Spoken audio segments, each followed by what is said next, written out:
નમસ્કાર મિત્રો, હું છું ધર્મેન્દ્ર અને તમારા લોકોનું મારી ચેનલમાં હાર્દિક સ્વાગત છે. તો આપણો મુખ્ય વિષય એ છે કે આપણે બ્રહ્મચર્યનું પાલન તો કરીએ છીએ, પણ તેને ઉદ્ગામી કઈ રીતે બનાવવું. તેને ઉદ્ગામી બનાવવા માટેના કેટલાય રસ્તા હોય છે, જેના દ્વારા આપણું વીર્યનું પાચન થાય છે અને તે અધોગામીમાંથી ઉર્ધગામી બને છે.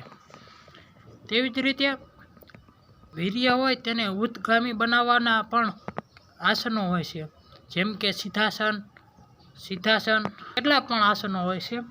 તેમાં મુખ્યત્વે આપણે સિદ્ધાસનનો અભ્યાસ કરવો જોઈએ, જે સતત 45 મિનિટ બેસી શકે ને તે બ્રહ્મચર્યનું ઉદ્ગામી પાલન કરી શકે છે.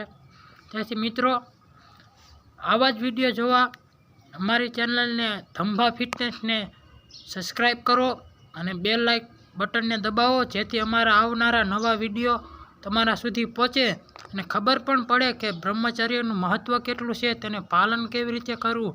અને બ્રહ્મચર્યનું પાલન કરવું જરૂરી નથી, પણ તેને ઉદ્ગામી બનાવવું પણ જરૂરી છે મિત્રો. આભાર મિત્રો.